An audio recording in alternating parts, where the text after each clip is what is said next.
Welcome friends. সমস্ত সরকারি কর্মী এবং শিক্ষকরা দেখে রাখবেন অত্যন্ত গুরুত্বপূর্ণ আপডেট আপনাদের জন্য। অবশ্যই ভিডিওটি দেখুন, জনস্বার্থে বেশি বেশি করে শেয়ার করুন, চ্যানেল নতুন হলে সাবস্ক্রাইব করুন। দেখুন কি বলা হচ্ছে, বাবার চাকরি পেতে পারেন বিবাহিত মেয়েও, শীর্ষ কোর্ট। পরিবারের কারো মৃত্যুর পরে মানবিক কারণে চাকরিতে নিয়োগের ক্ষেত্রে শুধুমাত্র অবিবাহিত, বিবাহ বিচ্ছিন্না, বিধবা কন্যাদের বিবেচনা করা এবং বিবাহিত কন্যাকে বাদ দেওয়া অসাংবিধানিক। রায় সুপ্রিম কোর্টের। এই প্রথা সংবিধানের 14 নম্বর ধারায় বর্ণিত সমতার অধিকারকেও লঙ্ঘন করে বলে মত শীর্ষ আদালতের বিচারপতি এম সুদ্দেশ ও বিচারপতি প্রসন্ন বি বারেলের বেঞ্চ। বিহার সরকারের 2014 সালের একটি নীতি খারিজ প্রসঙ্গে এই রায় দিয়েছে। সুপ্রিম কোর্টের বক্তব্য, পুত্র সন্তানের সঙ্গে কন্যা সন্তানের পার্থক্য করা অসাংবিধানিক।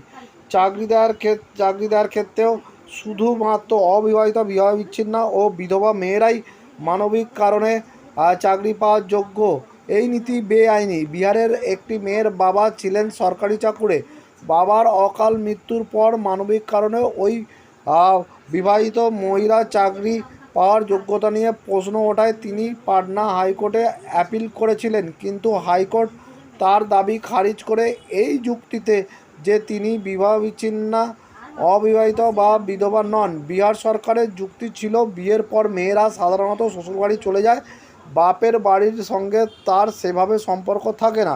এই যুক্তি খারিজ করে দিয়ে সুপ্রিম কোর্ট অবশ্য জানিয়েছেন, এই ধরনের যুক্তির কোনো স্থান আইনের চোখে নেই। ফলে মানবিক কারণে চাকরির ক্ষেত্রে বিবাহিত মেয়েকে বঞ্চিত করা যাবে না। তাহলে দেখলেন যুগান্তকারী একটা রায়, যেখানে বলা হচ্ছে যে বিবাহিত মেয়েকে কিন্তু চাকরি পাওয়ার ক্ষেত্রে বঞ্চিত করা যাবে না। অর্থাৎ তার বাবা যেহেতু সরকারি চাকরি করতেন, মারা গেছেন, ফলে চাকরি করতে করতে মারা গেলে যেটা কম্পেনশন অ্যাকাউন্টে পাওয়া যায়, সেক্ষেত্রে একমাত্র অবিবাহিতা, বিধবা, বিবাহ বিচ্ছিন্না কন্যারা পেয়ে থাকেন।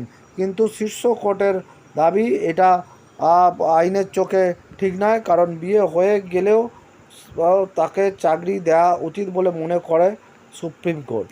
ধন্যবাদ।